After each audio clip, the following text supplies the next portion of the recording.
Hello everyone, আসসালামু আলাইকুম। আজকে আমি চতুর্থ শ্রেণীর ইসলাম ও নৈতিক শিক্ষা এই প্রথম অধ্যায়টার সবগুলো পড়া সমাধান করে দিব। তো প্রথমে দেখি 1 নম্বরে আছে কি, সঠিক উত্তরে টিক চিহ্ন দাও। ক নাম্বার, কোনটি মহান আল্লাহর জাতি সত্তাগত নাম? এটা হবে আল্লাহ। তারপর মহান আল্লাহর সিফাতি গুণবাচক নাম কয়টি? এখানে হবে 99টি। তারপর গ নাম্বার, সালাতের আহকাম কোনটি? এটার আনসার হবে 3 নাম্বার, নির্ধারিত ওয়াক্তে সালাত আদায় করা। তারপর ঘ নাম্বার, কোনটি মাদ এর হরফ? এটা হবে আলিফ। কিভাবে আল্লাহর গুণ আর রহমান দ্বারা গুণান্বিত হওয়া যায়? এটা হবে সকলের প্রতি দয়া প্রদর্শনের মাধ্যমে। তারপরে কোন ইবাদত অনুশীলনের মাধ্যমে আমরা সমাজে দারিদ্র্য বিমোচনে অবদান রাখতে পারি? হবে যাকাত প্রদান করা। কি বলে আমরা সালাত শুরু করব? আল্লাহু আকবার। এরপরে আমরা পরের পৃষ্ঠায় যাই। বর্গাজ নাম্বার কি? কোনো হরফকে একসঙ্গে 2 বার উচ্চারণ করার জন্য আমরা কোনটি ব্যবহার করব? এটার আনসার হবে তাজদিদ। তারপর ঝ নাম্বার, মহান আল্লাহর গুণে নিজ জীবনে অনুসরণের প্রয়োজনীয়তা কি? এটার আনসার হবে আল্লাহর গুণে প্রভাবিত হওয়া। তারপর সহিহভাবে পবিত্র কুরআন তিলাওয়াত শেখার সর্বাধিক গুরুত্বপূর্ণ কারণ কোনটি? আনসার হবে কি 4 নাম্বার, শব্দের উচ্চারণ ঠিক রাখা। এরপরে আমরা শূন্যস্থানে আসি।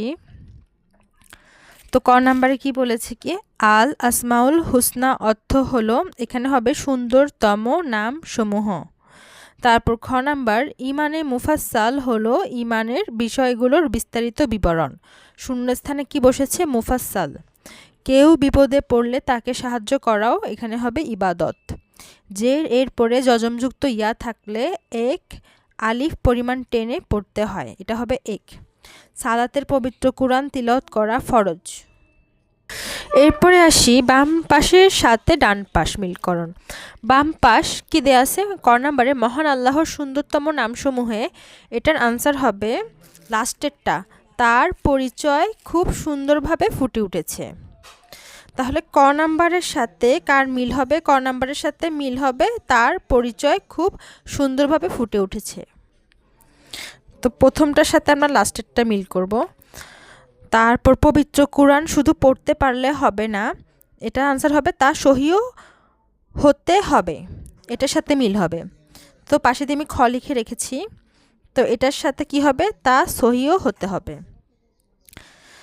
তারপর মহান আল্লাহ সহনশীলতা পছন্দ করেন, এটা হবে তাই আমরা সহনশীল হব। ইবাদতের মাধ্যমে আমরা, এটা হবে ইমানকে সুদৃঢ় করতে পারি। এই আমি ঘ নাম্বার লিখে রেখেছি পাশে, ইমানকে সুদৃঢ় করতে পারি। তারপরে তোমাদের মধ্যে সেই সর্বোত্তম, এটা হবে যে নিজে কুরআন শিখে এবং অপরকে তা শিক্ষা দেয়, এটা হবে উমা নাম্বার।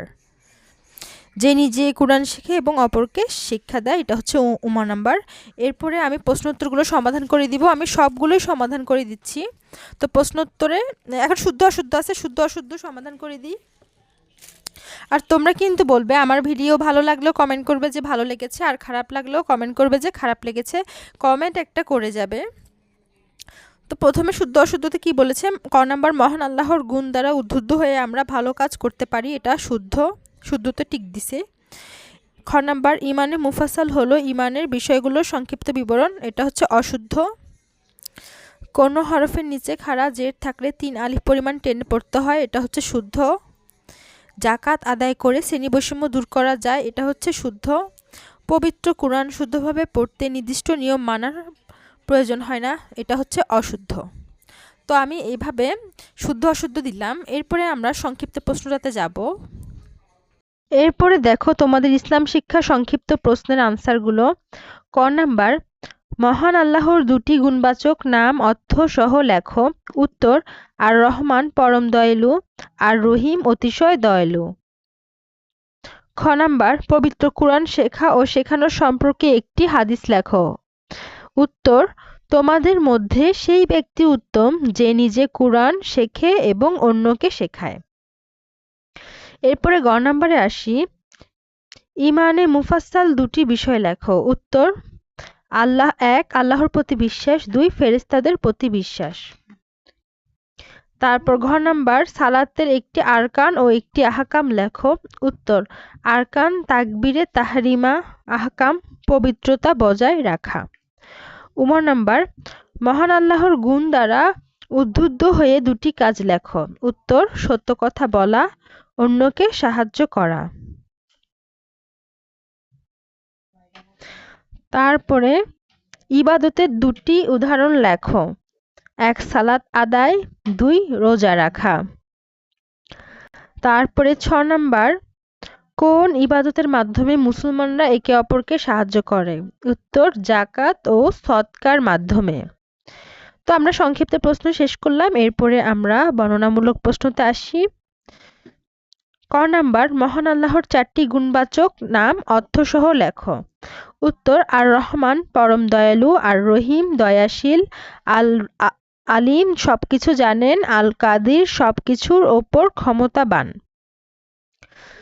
তারপর খ নাম্বার, দৈনন্দিন জীবনে ইবাদতের গুরুত্ব লেখো।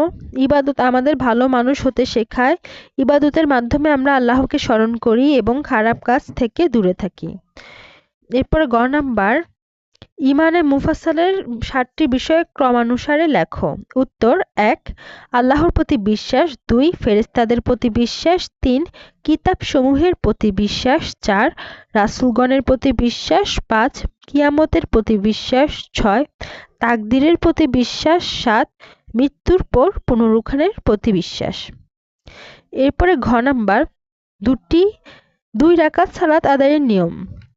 উত্তর, নিয়ত, তারপর তাকবীর, তারপর কিয়াম, তারপর রুকু, সিজদা, 2য় রাকাত, তাশাহুদ, সালাম। এটা কি 2 রাকাত সালাত আদায়ের নিয়ম। এভাবে করে লিখে দিবে ধাপ ধাপ আকারে। তারপর উদাহরণ সহ যজমের ব্যবহার লেখো। কোন হরফকে থামিয়ে পড়ার জন্য যজম ব্যবহার করা হয়? উদাহরণ, আলহামদ। 4 নাম্বার, সূরা আল কুরাইশ এর তাৎপর্য লেখো। উত্তর, এই সূরায় আল্লাহ কুরাইশ গোত্রকে দেওয়া নিয়ামতের কথা বলেছেন এবং আল্লাহর ইবাদতের নির্দেশ দিয়েছেন। 6 নাম্বার, শুদ্ধভাবে কুরআন তিলাওয়াতের গুরুত্ব লেখো। শুদ্ধভাবে কুরআন পড়লে সওয়াব পাওয়া যায়, ভুল কম হয় এবং আল্লাহ সন্তুষ্ট হন। তো আমি এভাবে সংক্ষিপ্ত আর বর্ণনামূলক সবগুলোই সমাধান করে দিলাম। তোমাদের আর কি কি বিষয়ের পড়ার আনসার লাগবে সেগুলো আমাকে কমেন্ট করে জানাবে। আমি তোমাদের যদি লাইক কমেন্ট দেখি তাহলে তবেই ভিডিও বানাবো, তাই কি করতে হবে, বেশি বেশি লাইক কমেন্ট করতে হবে। সবাইকে আল্লাহ হাফেজ।